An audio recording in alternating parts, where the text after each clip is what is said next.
해결하신 말씀은 데살로니가전서 1장 1절로 10절까지 있는 말씀입니다. 아름다운 출생이라고 하는 제목으로 하나님 말씀드리길 원합니다. 어린아이가 태어나는 과정은 아주 신비롭습니다. 대개 어머니가 몇 시간 진통을 한 후에 아기들이 이 세상에 응애하고 태어납니다. 그러나 어떤 아기들은 조산할 때가 있습니다. 조산하는 것은 대단히 위험합니다. 특히 눈을 보호하지 아니하면 시력을 잃어버릴 수도 있고 속에 있는 장기가 다 만들어지지 않기 때문에 나중에 수술을 받아야 하는 경우도 종종 있습니다. 이것은 신앙적으로도 마찬가지입니다. 어떤 사람이 처음 십자가 복음을 듣고 예수 믿는 사람들이 되는 것은 참으로 귀하고 아름다운 일입니다. 그러나 그 후에 신앙을 잃어버리지 않고 이단에 빠지지 아니하고 훌륭하고 성숙한 믿음으로 잘 자라는 것은 너무나 귀하고 소중한 일입니다. 데살로니가 교회 성도들은 영적으로 보면 조산한 사람들이었습니다. 왜냐하면 바울 사도가 데살로니가 교회 성도들에게 충분히 하나님 말씀을 전하지 못한 상태 속에서 갑자기 폭동이 일어나니까 어쩔 수 없어 밤에 도망을 해야 했다는 것입니다. 그런데 이런 와중에도 데살로니가 사람들은 십자가 복음 메시지를 놓치지 아니하고 꼭 붙잡았기 때문에 그리스도인들이 되었고 신앙이 자라고 성숙할 수 있었다는 것입니다. 어떤 사람이 처음 하나님 말씀을 접하는 경우는 주로 친구나 친척 중에서 예수 믿는 사람들의 모인 곳에 데려감으로 이루어지는 것이지요. 옛날에는 주로 모이는 장소가 가정집이나 작은 집회소 같은 것이었습니다. 그런데 그곳에 가면 전혀 모르는 어떤 낯선 사람이 무슨 말씀을 열심히 가르치는데 그 말의 뜻을 전혀 알아듣지를 못하는 거예요. 그런데 이상한 것은 그 분위기에 매료가 되어서 무언가 말로는 표현할 수 없는 비치는 느낌을 경험하고 체험하는 것입니다. 이처럼 하나님의 말씀은 우리 마음의 빛으로 찾아옵니다. 우리가 하나님 말씀을 듣기 전에는 영적으로 무언가 알지 못하는 어두운 터널을 정신없이 헤매면서 살아왔는데 하나님의 말씀을 듣는 순간 우리는 무엇인가 알 수 없는 환한 느낌이 들고 무언가 알 수 없는 기쁨에 사로잡혀 살아간다는 것입니다. 그래서 내 안에 기쁨이 솟아나는 것이지요. 이것이 바로 우리가 영적으로 새로 태어나는 순간입니다. 그런데 우리에게 있어서 놀라운 것은 우리가 하나님 말씀을 들을 때 우리의 고귀한 영혼이 되살아난다는 것입니다. 오늘 우리가 살펴볼 첫 번째 메시지는 데살로니가 교회의 탄생의 모습입니다. 바울 사도는 예수님 만난 후에 여러 곳에 이제 다니면서 십자가의 복음, 생명의 복음을 전했습니다.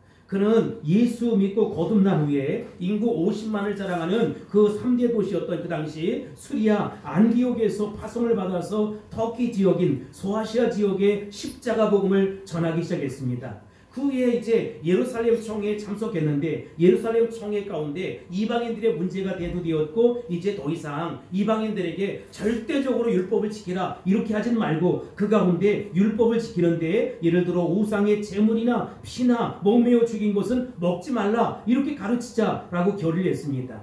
그래서 바울 사도는 아주 감사한 마음으로 가벼운 마음으로 다시 예전에 복음 전했던 그곳으로 돌면서 생명의 복음을 더 힘차게 전하기 시작했어요. 근데 이상한 것은 아시아의 어느 곳에 갔는데 더 이상 복음의 문이 열리지 않는 거예요.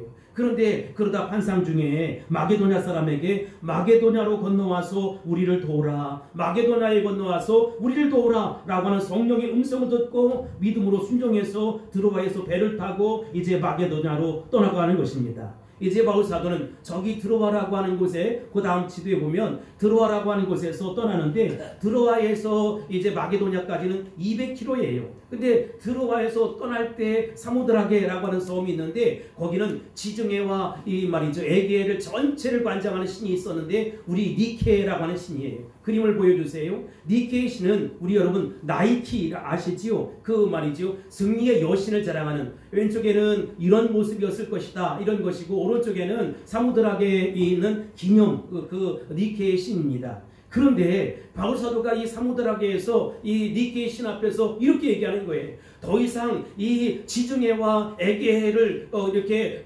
붙잡고 승리를 주는 것은 니케의 신이 아니라는 것입니다. 여호와 하나님만이 진정한 우리의 승리가 돼 주신다는 것입니다.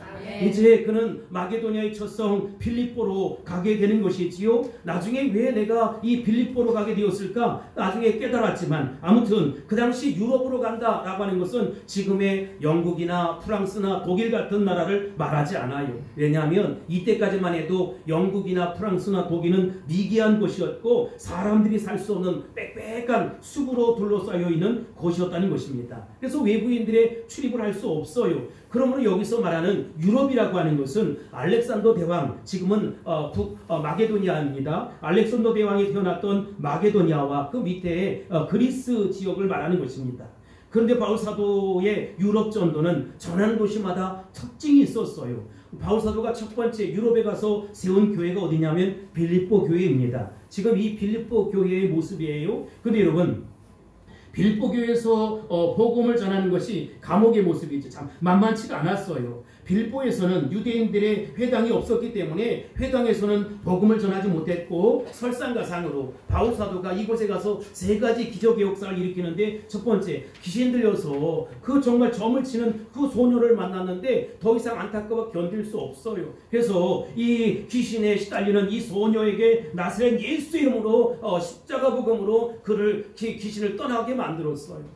그런데 계속해서 헛소리를 하고 돌아다니는 거예요. 그러니까 결국은 그를 말이죠, 귀신의 세력에서 완전히 제압하고 예수 복음으로 돌아오게 되니까 더 이상 그가 용한 점을 칠 수 없게 되었고, 그 소녀를 통해서 돈을 벌던 주인이 관과에 고발을 하게 됩니다. 그래서 빌립보 감옥에 바울과 실라가 이제 붙잡히게 된 것이지요. 이 두 번째 기적의 역사가 일어나는데, 채찍을 밤새도록 맞고 깊은 감옥에 갇히게 되는데, 한밤중에 낙심하지 아니하고 바울과 실라를 뭘 했느냐? 찬송하고 기도하고 찬송을 했어요. 그랬더니 하늘의 능력이 나타나더니 큰 진이 일어나게 되었고, 옥토가 움직이며 온문이 다 열리고 사람들의 매였던 착고가 철거덕하고 풀려지는 놀라운 역사가 있었다는 것입니다. 이곳을 바라보면서 간수는 다 도망갔나 보다 라고 하면서 자교를 하게 되었는데, 그러지 말라고 했어요. 근데 여러분, 이 간수가 그 가족과 다 주님 앞에 돌아오고 예수 믿게 되었다는 것입니다. 세 번째 기적의 역사는 두아디라 성에서 온 자색 옥감 자사, 그 하나님을 섬겼던, 하나님을 옮겼던 루디아가 예수님을 만나게 되었던 거예요. 그래서 자신의 집을 내놓고 교회가 세워졌어요. 유럽 최초의 교회, 이 빌립보 교회가 그 가정에서 이루어지게 되었다라고 하는 것입니다. 바울 사도의 빌립보 전도는 이처럼 참 놀라운 간증거리가 있었고, 십자가 복음의 위대한 승리였다는 것입니다. 그리고 난 이후에 바울 사도가 가서 복음을 전하는 것이 오늘 우리가 공부하는 데살로니가라고 하는 곳입니다. 데살로니가라고 하는 것은 어떤 곳이냐? 그 알렉산더 대왕의 아버지였던 필리포스 2세가 이제 말이지요, 그 딸을 하나 있었는데, 그 딸이 누구냐면 테살로니가라고 하는 그 딸이에요. 근데 알렉산더 대왕은 이복 지간입니다. 이복 누이 동생이었는데, 그 이복 동생의 이름을 따서 데살로니가라고 하는 도시가 형성이 되었어요. 그런데 데살로니가와 빌립보는 정반대의 모습이었습니다. 빌립보는 이처럼 첫 번째, 두 번째, 세 번째 기적의 역사를 통해서 교회가 쉽게 세워졌는데, 문제는 말이지, 어렵게 세워졌는데, 이 데살로니가는 너무 쉽게 세워지는 거예요. 이게 뭐지? 하면서 말이지요. 그 데살로니가에는 유대인 회당도 있어서 거기서 열심히 복음을 전하고 막 이렇게 했었는데, 많은 사람들이 예수를 믿었어요. 근데 한 3주일 정도 지났을 때 폭동이 일어나기 시작했습니다. 바울 사도는 데살로니가에는 유대인 회당도 있었기 때문에 유대인들이 쉽게 복음에 접촉이 될 것이다 라고 생각했는데, 전혀 기회는 딴판. 이 유대인들이 예수를 믿는 것이 아니라 헬라인들이 예수를 믿고 깊은 감동을 받았다는 것입니다. 그런데 폭동이 왜 일어나느냐 하면, 자기 집을 제공했던 야손을 붙들어 가는 거예요. 그래서 그를 죽이겠다 난리를 치니까 바울 사도는 이 처음 예수 믿는 사람들의 도움을 통해서 야밤 도주를 하게 되었다는 것입니다. 바울 사도는 밤에 몰래 야밤 도주를 했으니까 데살로니가 교회 성도들은 아기를 낳은 것에 비유한다면 난산을 한 거예요. 바울 사도는 너무나도 갑자기 유대인들의 반대와 폭동과 핍박이 일어난 바람에 정신을 차리지 못하고 헐레벌떡 야반 도주를 했잖아요. 근데 놀라운 것은 이러한 가운데에도 데살로니가 교회 성도들의 신앙은 쑥쑥 자라가고 무럭무럭 성장했다는 것입니다. 바울 사도가 데살로니가에서 도망친 후에 간 곳이 어디냐? 베레아라고 하는 것입니다. 근데 베레아 사람들은 아주 신사적이어서 하나님 말씀을 듣고 날마다 성경을 상고했어요. 그런데 여러분, 놀라운 것은 이 베레아에 보낸 편지가 없는 것은 너무나 안타까운 일이지요. 그리고 그곳에까지 찾아와서 폭동을 일으키고 난리를 치고 핍박을 하니까 베레아에 더 이상 있을 수 없어서 성경에는 아덴, 지금의 아테나라고 하는 곳에 도망갔어요. 아테네 사람들은 굉장히 지적인 사람들이었고 우상이 가득했지만 기독교에 대해서는 전혀 받아들일 태세가 되지 않았어요. 그래서 2000년 후에 이 영국의 역사였던 아놀도 토인비는 그리스 문명이 망한 이유가 뭐냐? 그때 아테네 사람들이 바울 사도가 전한 십자가의 복음, 생명의 복음을 받아들이지 않았기 때문이다 라고 진단을 냈어요.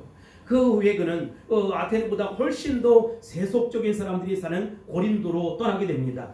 바울 사도는 고린도에서 가장 큰 부흥과 가장 큰 능력을 경험하고 체험했어요.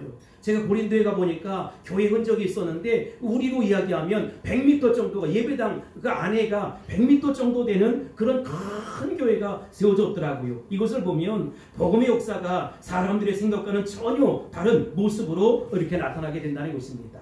전혀 기대하지 못했던 곳에 오히려 큰 부흥, 놀라운 부흥이 일어나고 기대를 했던 곳에는 전혀 열매가 없는 것이지요.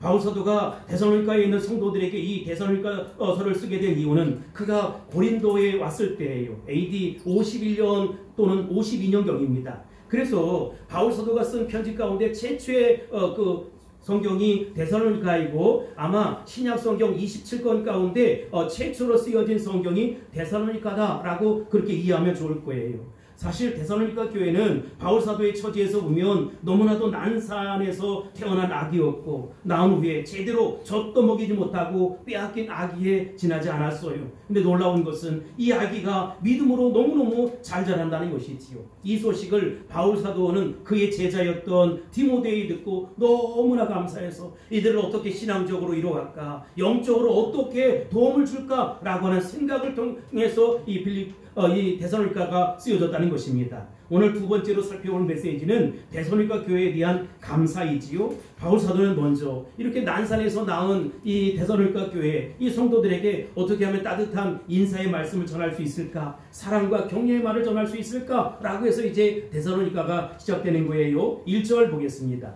시작. 바울과 실로아노와 디모데는 하나님 아버지와 주 예수 그리스도 안에 있는 데살로니가인의 교회에 편지하노니 은혜와 평강이 너희에게 있을지어다. 아멘. 바울과 실로아나는 실로아를 얘기합니다. 바울과 실라와 디모데는 하나님 아버지와 주 예수 그리스도 안에 있는 데살로니가인의 교회에 편지해요. 은혜와 평강이 너희에게 있을지어다. 여러분, 바울 사도는 데살로니가의 교인에게 하나님 아버지, 주 예수 그리스도 안에 너희들이 있다 이렇게 이야기하는 것이지요. 여러분, 데살로니가 교회는 허허벌판에 내던져진, 내동댕이 친 그런 모습이었어요. 사나운 짐승우리 옆에 있는 것도 아니고, 그런데 중요한 건 하나님 안에 있었고 예수 그리스도의 평강 안에 있다라고 이야기하는 거예요. 그러니 이들을 누구도 해치지 못하고 신앙을 빼앗아 갈 수 없다는 것입니다.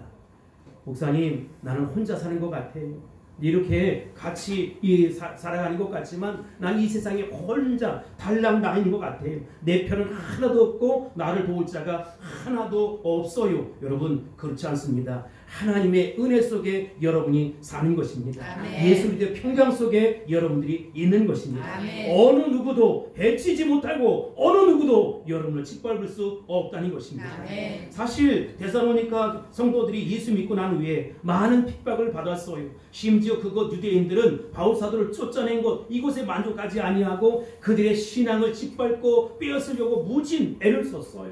그러나 여러분, 그들은 성공하지 못했다는 것입니다. 그렇다면 그 이유가 뭘까? 그 이유는 이미 데살로니가 교회 안에 하나님의 은혜가 깃들고 있었고 예수 그리스도의 평강이 있었기 때문에 그들은 살아있는 하나님의 말씀을 붙잡고 있었고 하나님의 말씀을 공급받고 있었다는 것입니다.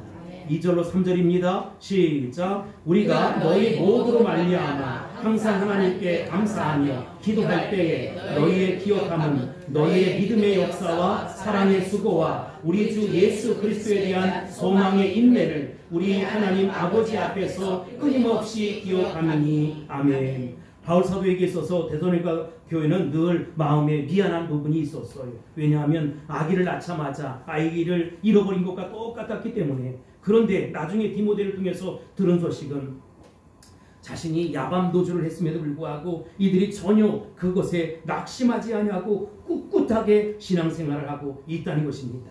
그때 바울 사도는 감격하지 아니할 수 없었고 하나님 너무너무 감사해요 하고 감사하며 기도를 올렸던 것입니다. 우리는 사람들이 처음 십자가 봉을 듣고 은혜를 받았다 할지라도 계속해서 믿음 안에서 신앙 안에서 자라는 것이 있지 않아요. 은혜 받고 난 이후에 갑자기 예수 믿는 것이 귀찮아진다든지 아니면 의심이 생기다든지 세상 일로 바빠서 신앙생활을 등한히 하는 경우들이 종종 있다는 것입니다. 그리고 한두 사람이 은혜를 받았다고 하지만 이들이 다 같은 마음으로 지속해서 주님의 몸된 교회를 섬기는 것은 아니잖아요. 그런데 데살로니가 교회 성도들은 마치 밭에 뿌려진 씨가 온도와 습도가 잘 맞아서 모든 씨가 한꺼번에 잘 자라는 것과 똑같이 무럭무럭 성장했다는 것입니다. 도대체 어떻게 해서 데살로니가 사람들은 3주밖에 되지 않는 바울 사도의 설교를 듣고 계속해서 믿음이 세워져 갈 수 있었을까? 어떻게 그들은 이 믿음을 지킬 수 있었을까? 거기에 여러분 여러 가지가 있지만 사랑의 수고가 있었다는 것입니다. 신앙생활을 처음 시작하는 어린 영혼에게 중요한 것은 누군가가 지속적으로 계속적으로 관심을 가져주고 돌봐주는 것입니다. 왜냐하면 새로 믿는 사람들은 어린아이와 같아서 옆에서 누군가 붙들어주지 아니하면 금방 시험에 들거나 넘어지고 쓰러진다는 거예요. 데살로니가 교회에 바울 사도가 떠난 후에도 핍박 가운데 이 교회가 무럭무럭 자라갈 수 있었던 것은 야손이라고 하는 사람이 있었어요. 야손의 사랑의 수고가 있었던 것이지요. 계속해서 성도들에게 관심을 가져주고 찾아주고 신방했던 것이지요. 사랑으로 돌봐주고 케어하니까 어린 신앙인들이 쑥쑥 성장할 수 있었다는 것입니다. 따라서 우리 모두가 다 서로 사랑의 공동체 안에서 사랑의 수고를 아끼지 않을 수 있게 되길 바랍니다. 아멘. 계속해서 기도해주고 사랑을 베풀어주고 섬기는 일에 최선을 다할 수 있게 되길 바랍니다. 아멘. 우리 조국교회를 봐도 어렸을 때 주일학교에 얼마나 많은 이들이 신앙생활을 해요. 중고등학교까지는 신앙생활을 잘합니다. 그런데 이제 성인이 되면서 대학을 가면서 점점 교회를 멀리하는 경우들이 종종 있어요. 그 이유가 뭡니까? 그들에게 관심을 전혀 두지 않기 때문이라는 것입니다. 사랑의 수고를 하지 않기 때문이라는 것입니다. 사람들은 자기에게 관심을 두지 아니하면 조금씩 마음이 좀 이렇게 떨어져 나가다가 어려운 일이 생기거나 세상 일에 바쁘거나 또 시험에 든 일이 있다면 신앙을 멀리 하는 것이지요. 하지만 사랑의 수고로 그들을 계속 붙들어주면 어떻게 되느냐? 신앙 안에 살게 되고 믿음 안에 살게 된다는 것입니다. 아이들이 자라게 되면 부모의 사랑만 가지고는 안 돼요. 무언가 더 큰 것이 필요하지요. 임팩트가 필요하다는 것입니다. 그게 뭐예요? 하나님의 말씀이라는 것입니다. 그리고 그 안에 믿음이 들어가야 한다는 것이지요. 신앙이 어린 초신자들을 끝까지 교회에 붙잡을 수 있는 유일한 방법이 뭐냐? 하나님 말씀으로 양육을 해야 한다는 것입니다. 하나님 언약 백성들은 하나님 말씀을 붙들어야 신앙에 성장할 수 있고 영혼이 믿음으로 쑥쑥 성장할 수 있다는 것입니다. 아무리 신앙이 좋은 사람이라 할지라도 그 영혼의 생명의 양식 하나님 말씀이 공급되지 아니하면 시들시들하다가 결국은 쓰러지고 만다는 것이지요. 그러나 아무리 어렵고 힘들고 고통스러워도 하나님 말씀이 계속해서 공급되고 사랑의 수고가 있으면 놀라운 하늘의 소망을 갖게 된다는 것입니다. 아멘. 그 소망은 우리가 이런 식으로 하나님 말씀 붙잡고 인내하면서 신앙생활하다 보면 언젠가 큰 하나님의 부흥을 경험하게 될 것이고 축복을 경험하게 될 것이고 결국은 천국에 간다는 확신 때문에 그렇다는 것입니다. 아멘. 사실 하나님 언약 백성들에게는 이 세상에서 이것보다 더 큰 소망이 없어요. 우리가 무엇 때문에 세상에 오늘도 달려가지 아니하고 이렇게 재미없는 하나님 말씀을 꼭 붙잡고 있습니까? 우리가 하나님 말씀대로 살면 하나님의 은혜가 임하고 하나님의 축복이 임하고 영생의 소망이 있다는 것을 확신하기 때문이라는 것입니다. 열왕기상 18장에 보면 엘리야라고 하는 선지자가 등장해요. 여러분, 그는 모든 사람이 바알이라는 우상을 섬기고 있었을 때 오직 여호와 하나님만 섬길 것을 결단했고 그렇게 믿었던 참 선지자였어요. 그는 갈멜산에서 누가 진짜 신이냐? 라고 450명의 바알 선지자들과 영적인 대결을 했잖아요. 맞대결을 했어요. 바알 선지자들은 제단을 쌓고 아침부터 이제 저녁 늦게까지 그들의 신을 부르며 난리를 쳤습니다. 춤을 추었고 칼과 창으로 피가 나도록 자기 몸을 상하고 찌르게 만들었어요. 그들은 해가 지기까지 미친 듯이 날뛰었지만 아무도 대답하지 않았고 불러도 대답 없는 이름이 되었다는 것입니다. 이번에는 엘리야 차례였어요. 먼저 그는 허물어진 주님의 단을 고쳐 쌓았습니다. 그리고 제단에 나무단에 이제 물을 붓기 시작하는 거예요. 가득 부었어요. 몇 번이나 부었느냐? 3번씩이나 부었다고 성경은 말씀하고 있습니다. 물이 제단 주위를 흘러 넘쳐 도량에 가득 차게 되었다. 그리고 그는 하나님께 기도를 드렸던 것이지요. 아브라함과 이삭과 이스라엘을 돌보시는 주 하나님, 이 백성에게 주님이 주 하나님이심을 인정하게 하여 주옵소서. 그들의 마음을 돌이키게 하시는 주님이심을 알게 하여 주옵소서 하고 기도하기 시작했어요. 그러자 놀라운 일이 벌어졌어요. 하늘에서 불이 떨어지고 재물과 제단 사이뿐만 아니라 이 돌과 흙과 모든 것들을 태워버렸고 도량 안에 있는 물도 모조리 말라버리게 되었다는 것입니다. 그는 오직 여호와 하나님만이 살아계신 하나님, 능력의 하나님이었음을 증거했다는 것입니다.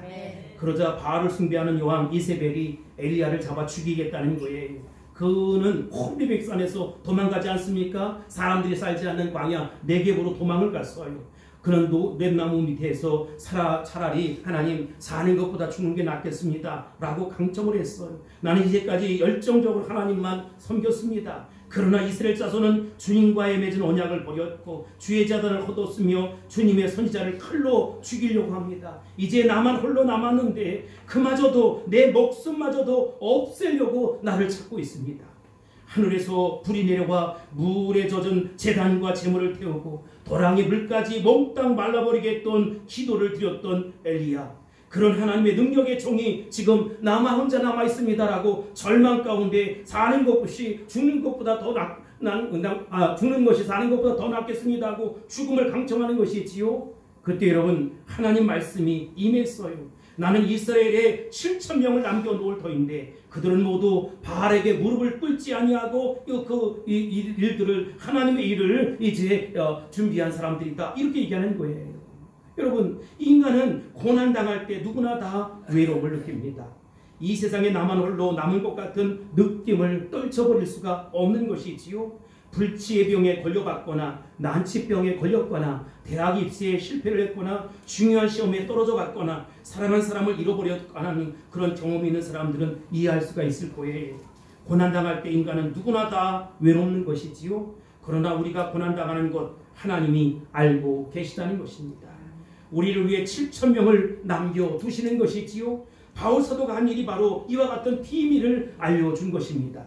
그는 환난과 핍박 속에서도 믿음을 잃지 않으려고 애쓰는 데살로니가 성도들을 자랑하게 했어요.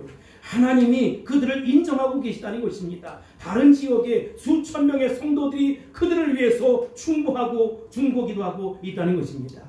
이처럼 인생에서 아주 쓰라린 실패를 맛보고 이유 없는 고난을 당하며 하나님을 붙들 힘조차 잃어버렸을 때 하나님은 조용히 우리 가운데 찾아오신다는 것입니다. 우리를 붙드시고 당신의 나라에 이르기까지 우리를 철저하게 도와주신다는 것입니다. 그러므로 소망도 우리가 갖는 것이 아니에요. 이 내가 소망을 갖는다, 비전을 갖는다, 꿈을 갖는다, 어불성설이에요. 나이가 소망을 갖고 비전을 갖고 꿈을 가질 수 있도록 하나님께서 소망도 주시고 비전도 허락해 주시고 꿈도 허락해 주신다는 것입니다. 이게 복음이요, 이게 십자가의 복음이라는 것입니다.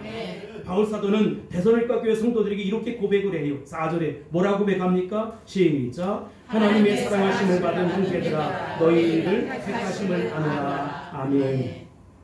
바울 사도가 보기에 데살로니가 교회 성도들은 하나님의 사랑하심을 받은 자들이었어요. 왜냐하면 하나님께서 그들의 신앙이 흐트러지지 않게 가장 귀한 복으로 붙들어 주셨다는 것입니다. 예를 들어서 처음 예수 믿는 사람들이 한 사람도 흐트러지지 않고 끝까지 함께 신앙생활한다고 생각해 보세요. 이게 복 중에 복 아니겠습니까? 절대로 사람의 힘으로 되지 않는 거예요. 이 자리에 있는 여러분, 우리가 이제 덕현이로 이사를 가고 우리 교회가 무럭무럭 성장하고 아름답게 자랄 때까지 한 사람도 떠나지 않게 되길 바랍니다. 정말로 하나님의 불가항력적인 역사로 나는 내 생애를 마치는 데까지 이 교회에서 충성 봉사하다가 하나님 앞에 가겠습니다 라고 결단하는 이 아침 되기를 주의 이름으로 축복합니다. 축원합니다. 선포합니다. 할렐루야. 우리가 마지막 세 번째로 살펴볼 메시지는 하나님의 말씀을 받는 방식이에요. 데살로니가 교회 성도들이 바울사도를 통해서 하나님 말씀을 받아들인 방식은 모든 믿는 자들이 말씀을 받는 방식의 생생한 이해가 된다는 것입니다. 5절을 볼까요? 5절입니다. 시작. 이는 우리의 복음이 너희에게 말로만 이른 것이 아니라 또한 능력과 성령과 큰 확신으로 된 것입니다. 우리가 너희 가운데서 너희를 위하여 어떤 사람이 되는 것은 너희가 아는 바와 같으니라. 아멘. 바울 사도가 오직 하나님 말씀 증거할 때 두 가지 경로로 증거를 했어요. 첫 번째는 세상 지식을 가지고 전하는 것이지요. 이 지식을 가지고 전하면 사람의 귀를 통해서 머리로 전달이 돼요. 이것은 지적으로 아하 이런 말씀이구나 라고 깨닫는 것입니다. 다른 두 번째로는 마음속에 성령님께서 말씀하시는 것인데 말씀을 들 때 나도 모르는 감동과 하나님의 능력이 고스란히 임하는 것입니다. 하나님 말씀은 귀로 듣는 것이 아니라 성령께서 우리 마음속에 듣게 해 주셔야 한다는 것입니다. 그래서 하나님 말씀을 전하는 사람은 말씀을 전하기 전에 뭘 해야 되느냐? 하나님의 도우심을 요청하며 오직 기도해야 한다는 것입니다. 아무리 사람으로 완벽하게 준비를 한다 할지라도 잘 전달했다 할지라도 마음속에 하나님의 능력이 나타나지 아니하면 말짱 꽝이라는 것입니다. 여러분, 그래서 전하는 사람이 아무리 조리 있게 잘 전할지 할지라도 그것은 성령께서 역사하지 아니하면 아무것도 안 되는 거예요. 어떤 때는 말씀을 정말 내가 죽을 수 없다라고 생각되는데 나도 모르게 성도들은 은혜 받았다 이렇게 이야기할 수 있는 것입니다. 무엇보다 바울 사도는 데살로니가에서 하나님 말씀 전할 때 이 말씀 하나하나가 얼마나 그들에게 큰 능력과 축복과 성령의 큰 확신으로 전달되는지를 알고 있었다는 것입니다. 아마도 바울 사도가 3주 21일 동안 성령의 완전한 포로가 되었던 것 같아요. 그래서 그가 말씀을 전할 때 그 전하는 말씀에 성도들이 푹 빠져 있었던 것이지요. 그리고 한 말씀 들을 때마다 감동이 되었고 충격이 되었고 결단으로 이루어졌다는 것입니다. 그래서 그들은 다른 것은 아무것도 생각하지 않았어요. 그들은 완전히 하나님 말씀 앞에 사로잡혀 있었기 때문에 그 말씀이 마치 불로 마음속에 새겨지는 것처럼 가슴에 꼭꼭 새겨졌던 것이지요. 그러니 그에게 말씀을 전했던 바울 사도가 떠나도 그건 문제가 아니었어. 왜냐하면 3주 정도 전하는 말씀이었지만 인격적으로 말씀을 받았고 그 개인의 문제가 중요한 것이 아니라 나는 예수 믿어 하나님의 자녀가 되었다. 이제는 하늘 영광을 위해 살아가야 한다. 하늘 소망을 위해 살아가야 한다라고 결단했던 것입니다. 만약 데살로니가 교회 성도들이 감동을 받지 못했더라면 여러분 어떻게 되겠어요?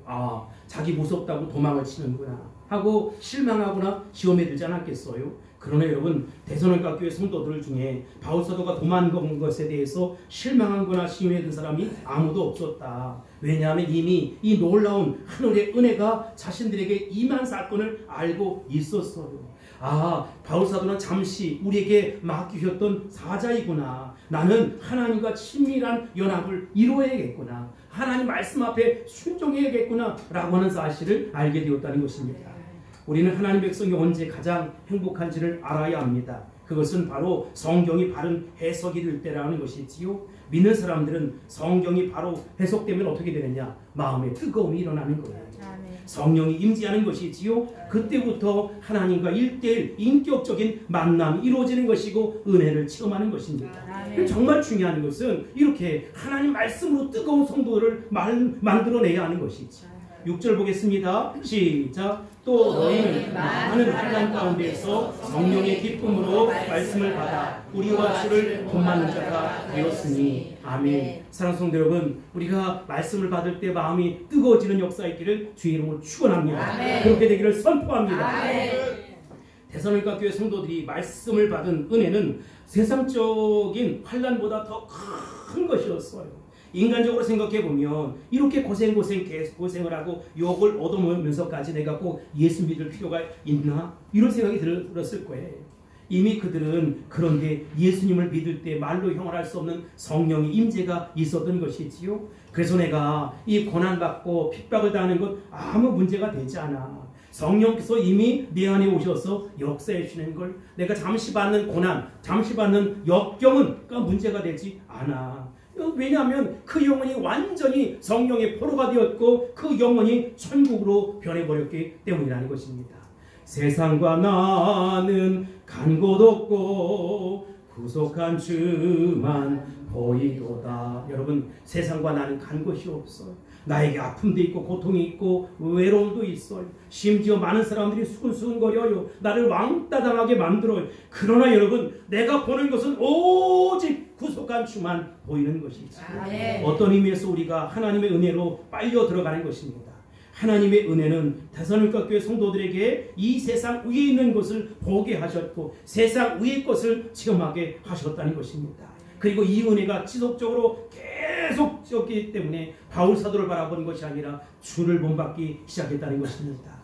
사실 데살로니가 교회는 그렇게 큰 교회가 아니에요. 제가 기념교회를 가봤지만 그렇게 큰 교회가 아니었어요. 그러나 데살로니가 사람들의 믿음의 소문은 점점 멀리 퍼지게 되었다. 8절을 볼까요? 시작. 주의 말씀이 너희에게로부터 마게도냐와 아가야에만 들릴 뿐 아니라 하나님을 향하는 너희 믿음의 소문이 각처에 퍼졌으므로 우리는 아무 말도 할 것이 없노라. 아멘. 데살로니가 교회 성도들이 얼마나 하나님의 말씀을 사랑했는가 하면, 은혜를 받았는가 하면 그들의 은혜스러운 모습이 이 마게도냐뿐만 아니라 지금 그리스, 이 말이죠, 아가야 지방까지 퍼지게 되었다는 것입니다. 영향력을 미쳤던 것이지요. 그들이 전한 말씀이 얼마나 선명하고 얼마나 분명하고 얼마나 은혜스러운지 알 수 없어요. 근데 입에 입을 통해서 소문이 났던 것이지요. 이 사람들은 어떤 어려움이 와도 오직 하나님만 믿고 오직 하나님께만 매달렸던 것입니다.